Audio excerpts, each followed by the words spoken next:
Hi guys, it's me tuning in from live at the carpool. It's Deanna Marie. How you doing? I just got back from Oregon and that was really fun to see my dad just for a couple days. It was a fast trip, but I'm back and doing the mom stuff now.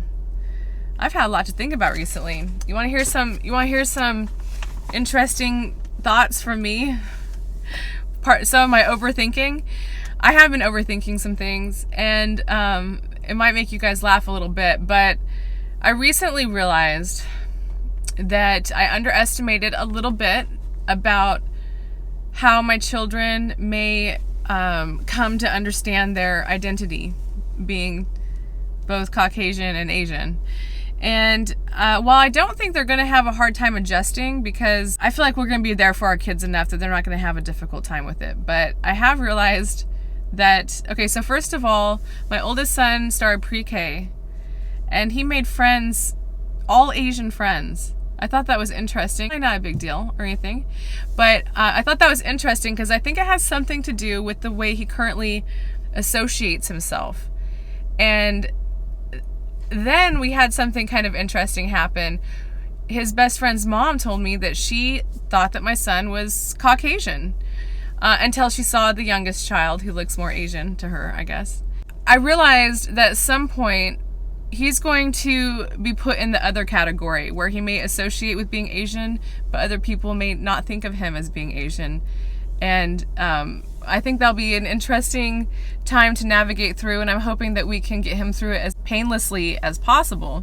Another thought I had was that a couple weeks ago, they had us make these family books.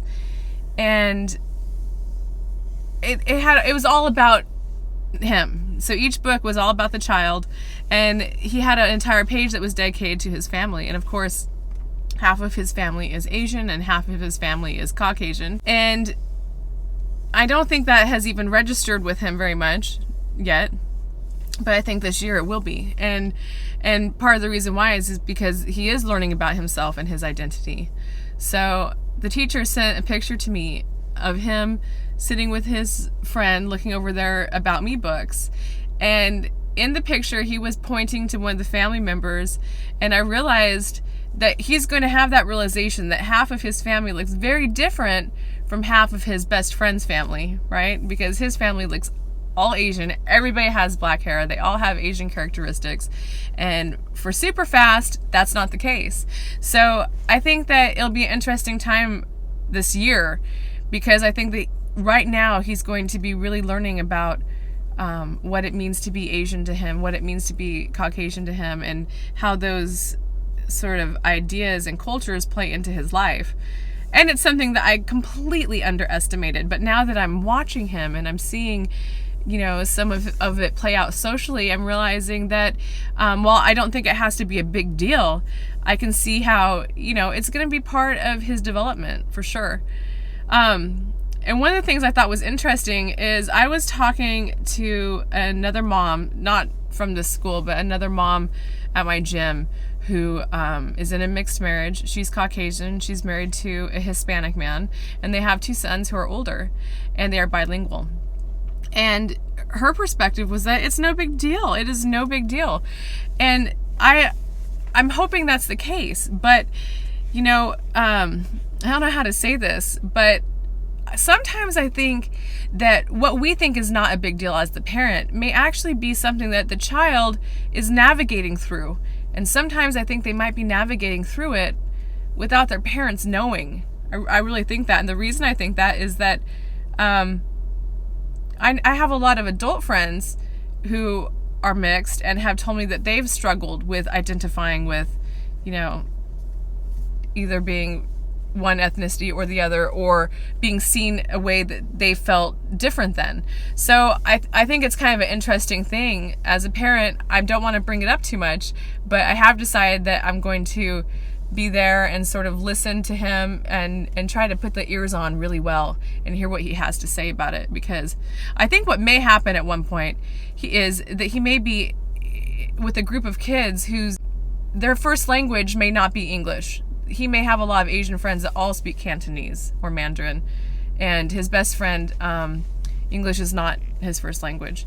And what I think may happen, what I think he may experience at some point, is that he may realize that there is a bit of culture he does not share with them, and he may feel excluded at some point. So, while I'm not terribly worried about that, it's something that I want. I guess what I want is for him to feel so secure in his own identity that he is not worried about the differences he has between other people, whether it be ethnicity or anything else. So I'm hoping that we can have his identity be less about what is cultural and more about what is specifically him, like that he learns to love a certain sport, or that he loves math and hates art, or loves all of it, or is very well rounded. I want to find out what is very specific to him. Right now I know that he loves to learn about bacteria and militaries. He calls them militaries, military vehicles and things like that. And he loves his microscope. And as he grows and develops, I'm sure that his interests will change, and those will be part of his identity. And he's going to have a family identity too, and I want him to understand that. On the Caucasian side of things, we have very little of our culture that is from the mainland. For us, that's Norway. For my grandfather, we cook Norwegian food, but nobody speaks it anymore since my grandpa passed away. So those parts of our culture are pretty well gone. But there are parts of it that do remain, and most of it is the history that my family has had since they've been in the United States. And I want to share that with him. And I feel like I'm doing that by bringing him out to the Northwest, where I'm from, and in the logging community that I grew up in. And he hears the stories, about my family that's lived there for many generations. And I think that's important. I think that's part of his identity as well. But I think that one thing that he can't escape, particularly because nobody can escape it, is that he will have to find his own identity, and we can be a resource for that. But he is going to have to navigate through that and figure it out. And I just want to be there to support him. I admit that I have been naive about what he may experience as a mixed ethnicity child. And I'm learning that now. I'm learning that firsthand. And I'm learning some of it from the things that my friends say, like adults who say, oh, well, that Asian person's not really Asian. They married a Caucasian. I feel like a lot of these things will be things that he hears as he's growing up. Maybe he will be told that he's not Chinese, even though he identifies as being Chinese. In fact, the other day he told me that he's Chinese, It'll be interesting to see how the Beast and I are able to give him tools to navigate through his life and have a secure identity. And I feel like as long as our family is very strong and we are interactive with him and supportive of him, that he'll be able to navigate through it fine. My thoughts still go back to the mom who told me that her kids didn't have any problems at all. And I really wonder if that's true. If they've never had an experience where they identified one way and were excluded from a group. And if it is true, then maybe the world is a very different place than the one where my husband grew up. Because I know for him, he was excluded in some ways, and from his Caucasian friends in some ways, and he was excluded from his Asian friends in some ways, because he didn't fit the mold. But, that's something that he navigated through as not being a mixed person. And so that's why I think it all goes back to we all have to find our identity. And so, I don't know. I think that it'll be interesting to watch and see. I'd like to hear some of you guys weigh in. As I've had this channel over the last year, I've paid attention to some of the comments. And some of you have said that you had a very difficult time adjusting as a mixed child of Asian and Caucasian backgrounds. And I think that sometimes you may find that it may be the Asian side of things that are not as accepting, but maybe also the Caucasian as well. I know that on my side of the family, they have been very accepting, and on my husband's side of the family, they have not been very accepting. But that may not be a balanced picture of how the overarching theme will be. You know what I mean?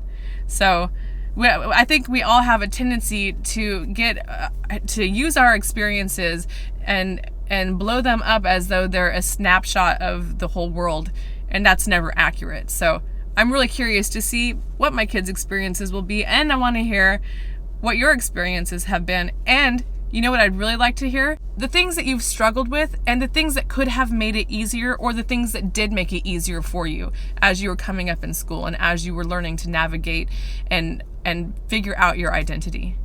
So I guess this is kind of a heavy one, isn't it? But I feel like a lot of you may relate. I think a lot of my viewers are in some kind of mixed ethnicity relationship or identify with the subject somehow. So it'd be cool to hear what you have to say. And this video is getting really long, so I'm going to end it. And I hope to talk to you guys soon. I hope to share some cool stuff with you guys soon. We're getting our house painted on the inside today, and it's so exciting, so exciting. So yeah, that's it. All right, I'll talk to you guys later. Bye.